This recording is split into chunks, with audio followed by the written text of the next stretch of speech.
کاگڕێبین چۆنی؟ بژی زۆر زۆر سپاس. وازت کووە؟ تەندروستی؟ بەڵێ ئەخباری جەنابە چۆنە باشیش کورد؟ سپاس دەکەم. کاگڕێبی من ناوم قادرە تەهانیمە.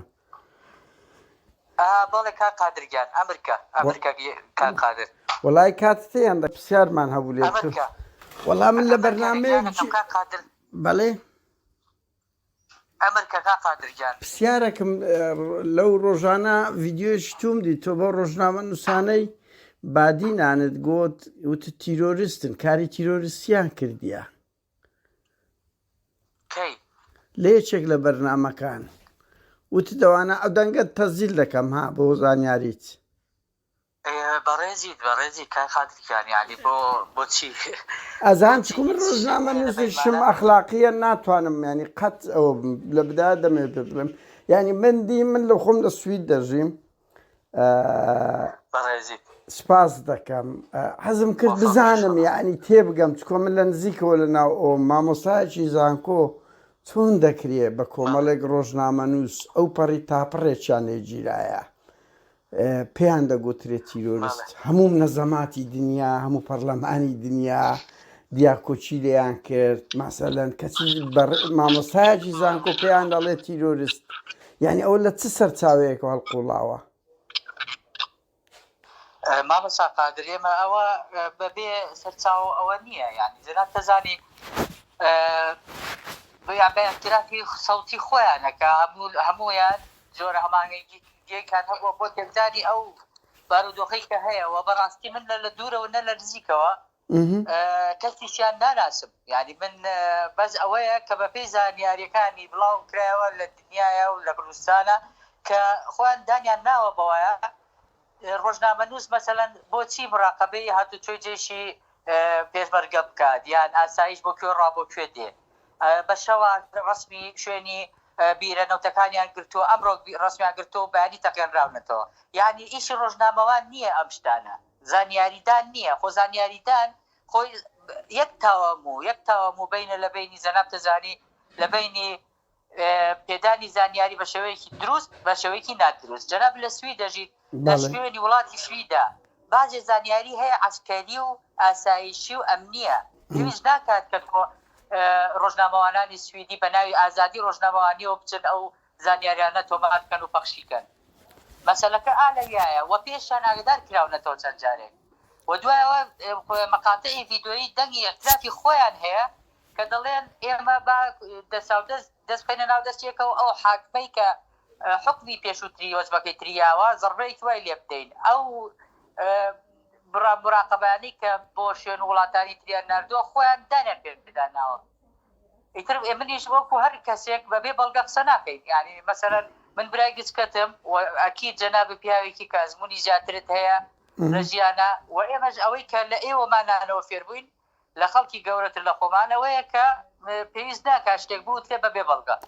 مەسەلەکە بردەوەیە وەگینا هیچ شتێکی شەخسی و ئەوانم نییە لەگەڵ هیچیانە کاگڕێبین بە هەندێک سەرنجی سەریعەت پێ بڵێم یەک ئەوانە ڤیددیۆیەکیان بڵاو کردەوە کاتێک هێزی پارتی دەچێت بەرەو شیلا دزێ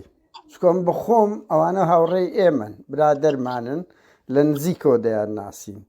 دوو ڕۆژنامە نووس بۆی هەیە لێکۆڵینەوە لەسەر بیرە نەوت بکە و هیچ بیرە نەوت لە کوردستان لە ژیانی خۆی نەتەقێنرایتەوە بەڵام ئەوە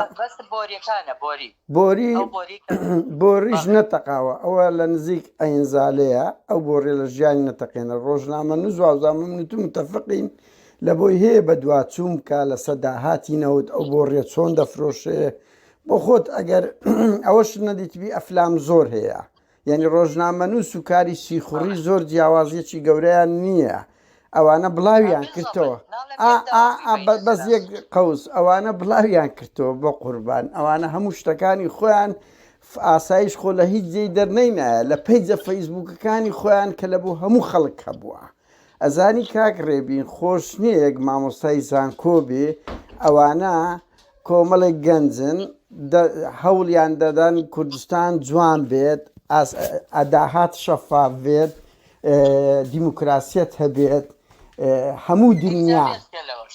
هەموو دنیا بەڵێ بەڵێ بەس لێ قەوس چۆن ئەم شتانە بردۆ بۆ سەفارەتخانەکان و لە سەفارەتخانەکان وتیان ئێمە ئازادیمان نییە و نازانم چیمان هەیە و سەفارەتخانەکان لە بەڵێ تەلەفۆنێکم لە مەسلحەتی کوردەکە تۆ یەکێک چێشکات لە دەرەوەی ماڵی خۆمان بکات و کێشە بنێتەوە بۆ هەر زۆر جیهازی قەزایی دەکەدار بکرێت ئەو جیهازی قەزایی کە ئێمە هەمان و نیمانە تۆزێ و قەزایە تۆزێ ماوەتەوە کاگڕێ ئەزانێکتر لە سلەیمانی یەک تێبینیان نییە باشە سلەیمانی هیچی تیار و نایەوە کوربەرە ڕۆژنامەنووس کوژراوە ئەو ئامانجڕینەکەی ئەوێ بە کوژران کوژرا ئەمان ئەگەر حکم درابن باشە حکومدان مهمترەیە کوژران ئەخر بەراوردی خراپ و خراپتر ناکرێت کاکڕێبین بە قوربان یەک دوو شتت پێ بڵێم یعنی ئەوانەی تۆ بۆ خۆت ڕەنگی مطلع بی لەسەوەی ئەمنسی لە هەموو دنیاە لەو سویدەش شکا ئەمە سوید ئەو وڵاتە دیموکراسیە کاتێکی قامە نادرێت بە خەڵک سویدی هەیە شکایەت دەکا شەڕی حکوومەتی سوید دەکا ڕسوای دەسەڵاتەکەی دەکات دەرێنە حەقیەک بەرامبەر خەڵکەیە ئێوە ناکرێ ئەوی پەنای لە بۆ ئەوە کە تۆ کاتێک سەرۆک حکوومەتەکەت مەسەلەن هەزاران یاداشتی لۆ دەڕوا هەزاران ڕەخنەی لێ دەگیرێ جێ لێ ڕناگیرێ بێگومان خەڵک بیر لە زەختی دەولی دەکاتەوە ئەوە زۆر نۆرمالە بە قوربانە تو ناتوانری بڵێ ئەوە تەجەسوس دەکات تەجەسوس دەزانی چۆنە کاک ڕێبین ئەو هەموو کادیرەی پەکەکەی لە پڕێک درۆن دەگاتە سەری دەکوژێ بەنمونە ئەوە تەجەسوسە ئەوە تەجەسوسە ئەو هەموو بنکەی ئیتلاعات لە خەتی سلێمانی هەیە ئەو هەموو بنکەی میتە هەیە بە ڕۆژی ڕووناک تەنسیق دەکرێت لە ناوبردنی کورد تۆ ماوەکو مامۆستاجی زانکۆ دەبێت ڕەخنە لەوە بگری بە قوربان نەوەک ڕۆژنامە نووسەچی کەی ڕەخنەت گرتووە لەسەر ئەوەی کاک ڕێبین ئەو دەنگەت دووبارە دەکەمەوە کاک ڕێبین یەک پرسیار لێکەم تۆ ڕاچیە لەسەر تیرۆری ئەزانم بەس کورە کاکە حزبی بوون مۆدیلی نمایە ئەوەوە ئەیتود لە 100 پارتی ئەوەترە کاک ڕێبین کاک ڕێبین ئەزانین چیە نا ئینسان کە قسەیەکی کردە بتە خاوەنی ئەو قسەیە بە قوربان ئیلە ئەبەت ئەو قسەیە لەسەر تو دەبێت بە تاپۆ تۆ بۆ خۆت دەبینی یەک لێ دوان یەک بەرپرس ئینسان هەتا قسەیەکی نەکردی نابتە خاوەنی کاکە کۆنە ئێستا موکە لای من ئەمن پێرە دیتم زۆرم لا سەیرە مامۆستایەکی زانکۆ بە کۆمەڵێک ڕۆژنامە نووس بڵێ تیرۆریست کە هەموو دنیا داکۆچیان لێ دەکاتەوە یعنی تۆ پێت کاک ڕێبین با ئێستا و پرسیارە لێ بکەم ئەتو چۆن بەو پۆلە ڕۆژنامە نووسەت گوتێکەوانە کاری تیرۆریستیان کردیە ئەوانی تر تەرێک دەکەین باشە فەرموو لەسەر چه ئەساسەک بەڵێ وەڵی نازانم مەسەلەکەت زۆر ئاڵۆز بوو لە نازانم ئێستا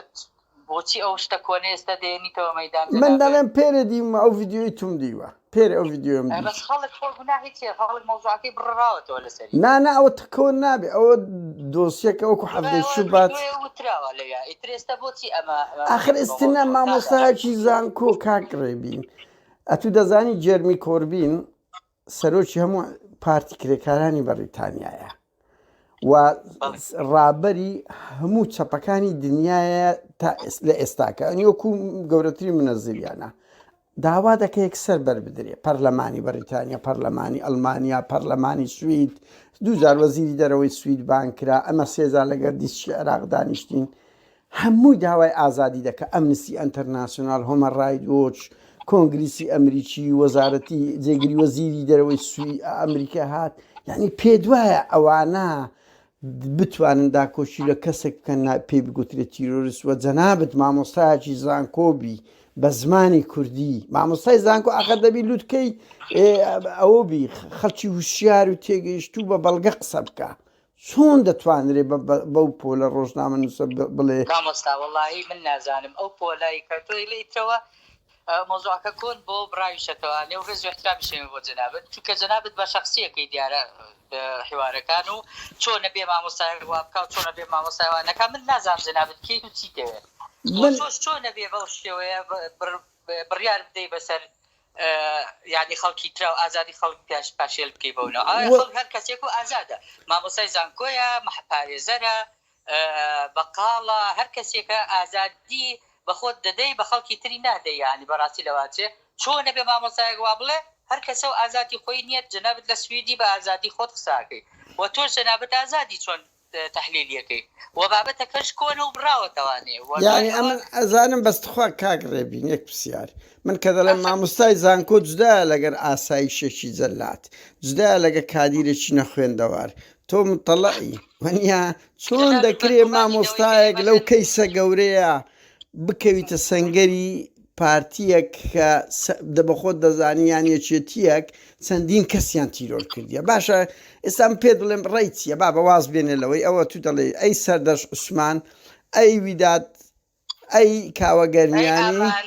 ئەی ئامانج کورە براکەم عەلی بۆسکانی عەلی بۆسکانی تۆ ڕێی چییە لەسەر هەر هەموو ئەو تیرۆرە سیاسیانەی پارتیۆچێتی کردیان لەسەر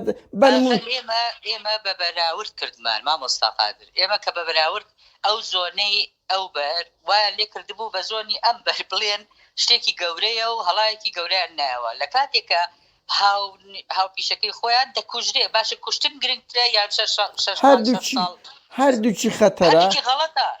وتیش من لە وتارەکە لە مقابلەکە شاوتم بەڵام بۆچی بیزات ئەو نەوعە وای لێ کرا کە زەخرا و زرکرا و کەمپینی بۆ کرا لە کاتی کوشتنەکەدا کەس هەمویان دەمیان لە کلیلەدا بوو لەلیان نەوت کەسیان یعنی ئەم بابەتە جێسەرنجا کاگڕێبین ئەزانم خۆی قەوسەدی مهمترەیە ئەو نەوعە کاگڕێبین عەفدەی شوبات بەس مەبەستەکەمەوە بووە لەو کاتە شاکەوتومە نا عەفدەی شوبات حوت بەدەست یەکێتی شەهید کرا و سێ بەدەستی پارتیش ئێمە لە ئەوروپا لە هەموو ئەوروپا خۆپیشاندانی گەلە گەورە کرا کاوە گەرمیانی تێم دەگەی زۆر لەوەی سەردەشتی گەورەتر بێ کەمتر نەبووە من بۆ خۆم بە شخصی تا ئێستاش دوو داشکایەتم لە مەحموود سەنگاوی کردیە لە پۆلیسی سوید قەتوە تێمەگە جیاکاری هەبووە بەڵام پارتی نشاتی لە ئێرهاب زۆر زیاترە لە یەکێتی کێشەکە لەوەیە ئێمە ئەحسائیەمان کردیە بە دەیانیان لە بندستی بەس لە بادینان 400 کە زیاتر بە دەستی پارتی تیرۆر کرایە بەس لە سلێمانی ڕەنگی 25 کەسەکە بێت کێشەکە لەوەدایە بە ڕۆژنامەوان و سیاسی بە ڕۆژنامەوان و سیاسیش برا بە شەرە تیرۆری سیاسی خۆمەرز نییە ئێڵە لەگەر ڕۆژنامە نووس بکرێ خەڵک زۆر بەغەڵەت تێگەشتی هەر کەسێک لەسەر ئازادی بیر و ڕاگە کابرایەک متەدەیینیش بوو وەکو مەلاهوشیار لە هەولێرێ تیرۆری سیاسیە ئایتو لەسەر فکر وایەیان نە تۆ مامۆستای زانکۆی من بۆیە پێ دەڵێ مامۆستای زانکۆ ئاستی بەرزترە وانە یعنی تو ناکرێ بە قالێک لە خۆی لەو مەفهومی تیرۆری سیاسی ناگات تەبیعیە بەس تۆ مامۆستای زانکۆی کاکە ڕێبین ئەوە شۆک ئینسان دای دەگری ئەو مامۆستایە کۆمەڵێک تەڵەبەی لەبەردەستە چۆن دەکرێت لە سەفی هێزێک بێ پاساو بۆ جەلادبوون و بۆ تیرۆر بهێنتەوە لە هەردوو بەرەتان ها لە مامۆستایەکی یەکێتی لە مامۆستایەکی داکۆچی لە پارتی یعنی ڕخنەکەی ما لێرەدایە دوو تخوا کاک ڕێبین من خەڵکی هەولێرم جەنابەت لە شوێنش کە دەڵێی یعنی ئەو ڤیددیۆکان لە شوێنێک دانراوە ئەڵەی ماڵی مەلا مستەفا خەڵکیان فێرە شوقە کرد تو ویژدانت قەت سەردانی پۆتیناوە و شاپاوە و جێمەدێ و کوردستان و ئەو منتیقە شەعبیانەی هەولێرت کردیە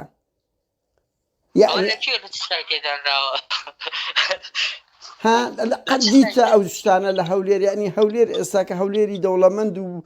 بزنسەکان و هەولێری هەژارانە چۆن دەی دیفاع لەوە دەکەی کە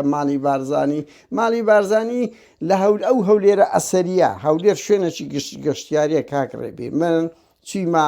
چەند وڵاتێک وەکو ئیسپانیا و ئیتالیا و ئەوانە چاوەکەی من هەولێر دەبووە بەڵێ ئەزانی کاگڕێبین بە هیوام هەموو کورت ببینێتن هەتا بزانێ ئەو شوێش وڵاتە ئەسەریانە شوێنەواریان ئەکرێت نۆژەم بکرێتەوە جوان بکرێ نەک تەفروتینا بکرێتن هەمووی بکرێتە ئەهرام لاسایی دووبەی بکرێتەوە ئەبێ لاسایی یۆنان بکرێتەوە ئەبێ لاسایی ئیسپانیا بکرێتەوە وایە نا یعنی گەشتیاری خرا ناو ئەوەی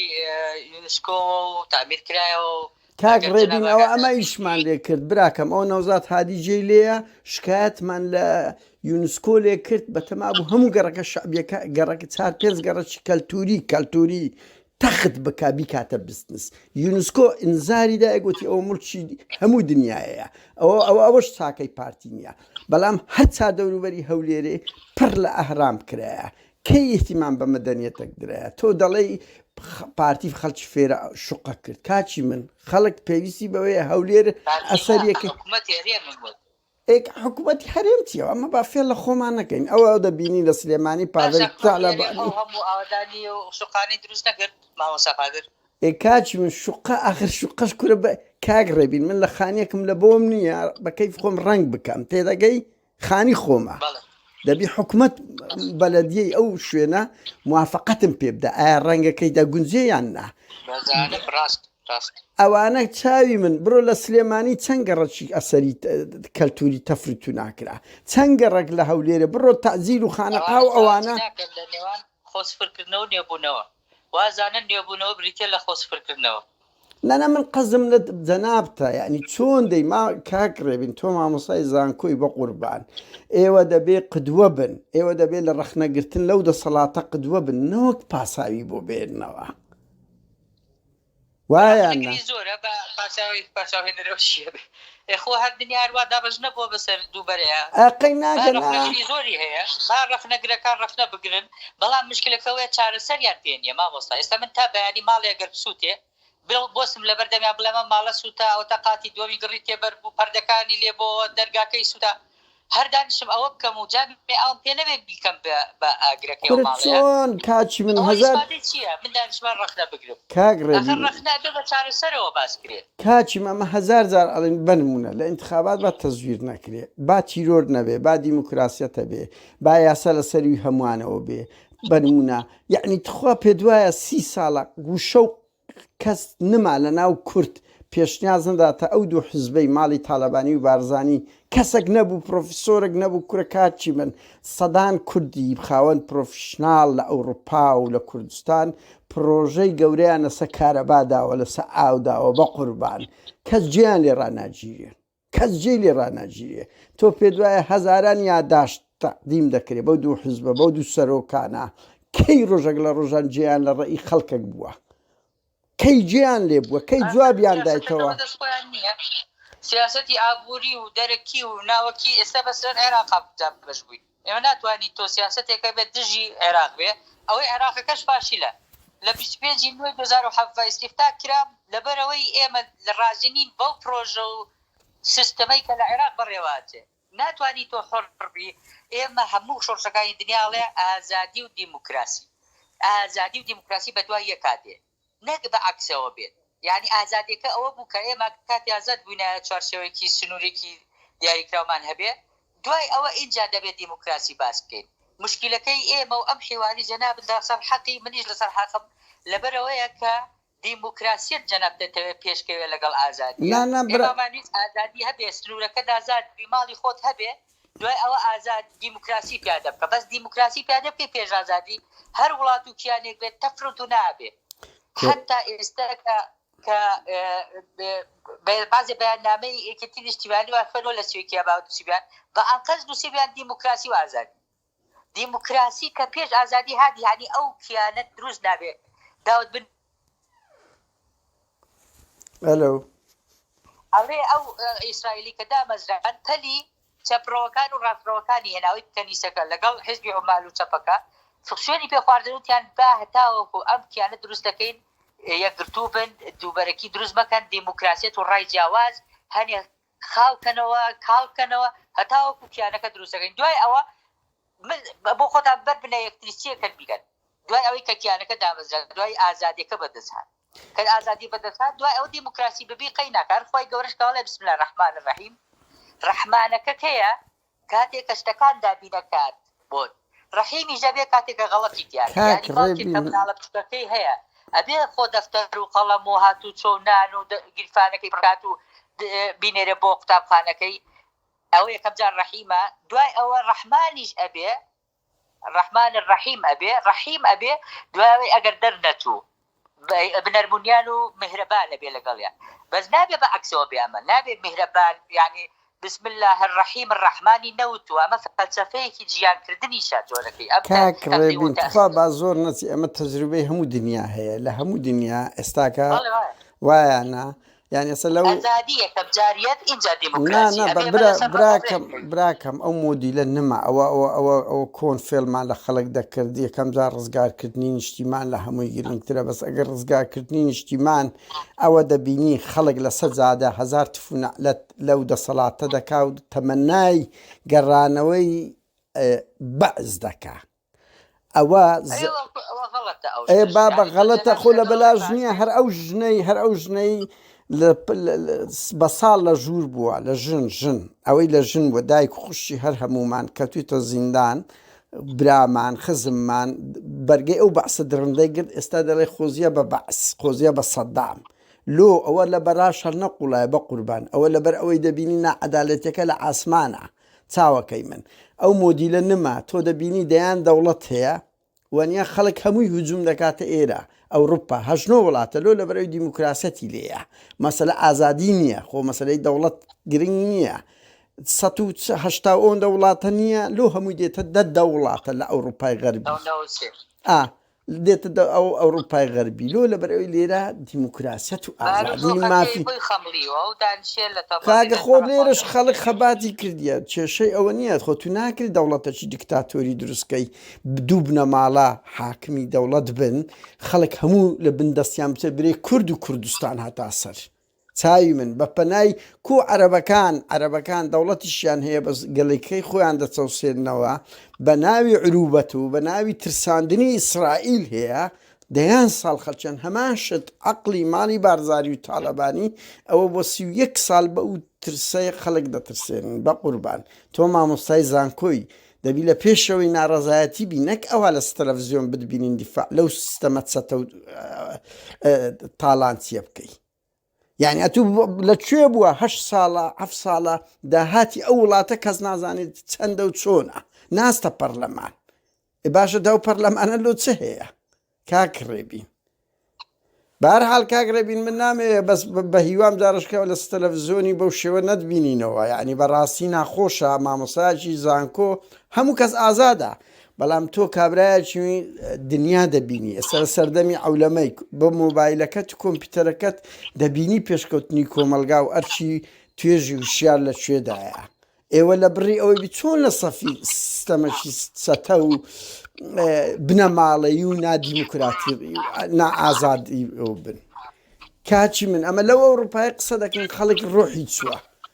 یعنی دیارە ئەو لە بەلاش خۆ هەڵ نەقوڵایە ئەو ناڕەزایە ئەو ترسە ئێرهابەکی گەلە گەورە هەیە تخوا معقولە لەو هەولێرە خەڵک ناوێری مزاهرە بکە هەر جارێک دەکرێت 100 کەس گیرێ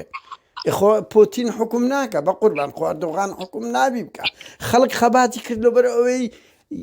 خۆنان و ئاو هەموو شتێکی هەبوو وا بوو یاننا لۆ خەڵک خەباتی کرد زڵی بەعس لەوەی بتوانی پڕ بەگەری و قسە بکاتن کاتێکی خۆش کاکە بێبی بە هیوام ساوی من سەد ساڵ